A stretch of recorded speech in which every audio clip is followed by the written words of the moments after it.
It's now my pleasure to introduce this year's valedictorian, Sarah Heberlig.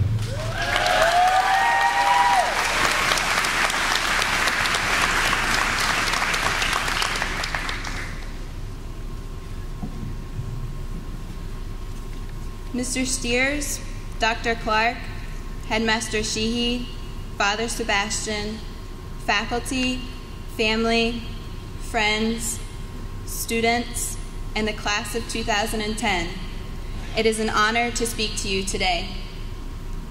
Looking out in front of me this morning, I feel strange to be on the other side of graduation.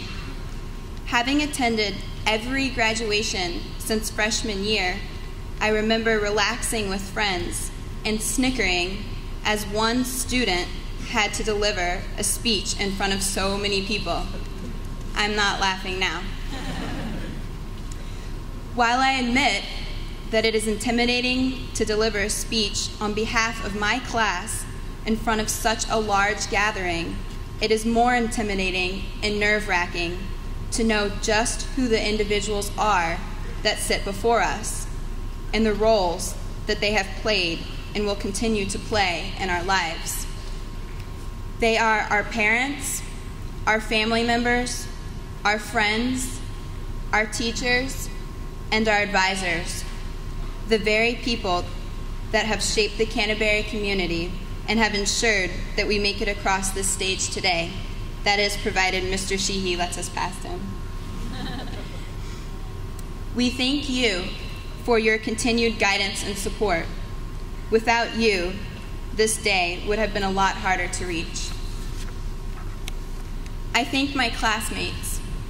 Jim Morrison of The Doors once said, "A friend is someone who gives you total freedom to be yourself."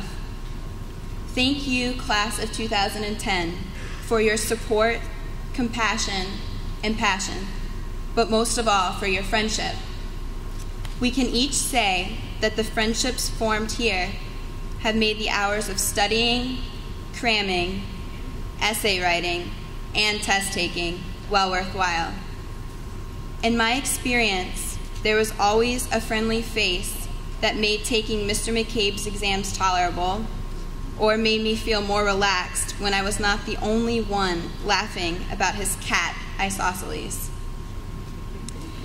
We have each relied upon these friendships and this community many times these past 4 years. Thank you for your support. I would not want to be anywhere else than here right now. When I think of the Canterbury community, I think of a pomegranate. Juicy and sweet, but not so neat, they are the fruit whose seeds you cannot wait to eat. Pomegranates have been my favorite fruit as long as I can remember. I pick the seeds apart one by one until they stand on their own. In a bowl, they seem to be a uniform color of red, yet looking more closely, I can distinguish between them. One seed is bigger, another smaller. One seed is a cherry red, another a watermelon pink. Like a pomegranate, the Canterbury community has us, its unique parts that work together to form one community. We are the seeds. We are what give Canterbury its unique voice, and our experiences give our own voices structure.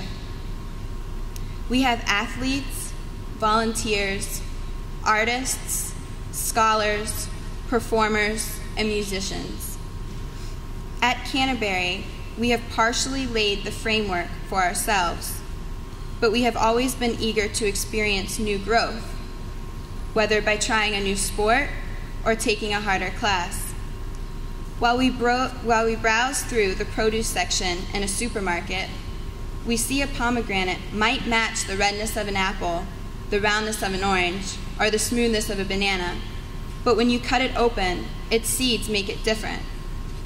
It is these individual packets of uniqueness that define us as saints. We are the ones that have helped make Canterbury such a dynamic place, and we will always be saints at heart. When I volunteered in Lourdes, France, and then in Haiti, Mr. Simonelli gave me a piece of advice. He said to me, If you see it, you are responsible for it. Canterbury has taught us to be responsible. We have found our seeds here, grown comfortable in our niches, and taken control of our experience. Upon arriving at Canterbury, we walked through the doors freshman year and saw a whole community in front of us. Everything was new. New friends, new rules, new classes, and new sports. We saw so much in front of us that we began taking responsibility for our experience. A friendly face became a new friend. A fun sport became our new passion. And a challenging class became our favorite subject. We have learned to be proactive and productive, but now it's time to open our eyes even more. Saying goodbye is bittersweet because we are also saying hello to another community.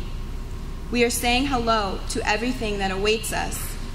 The next 4 years present us with even more to see, and it is exciting to know that we are responsible for the experience that lies ahead of us. Thank you, Canterbury, for shaping us into the seeds that we are today. So, I say to you, class of 2010, bloom where you are planted. Thank you.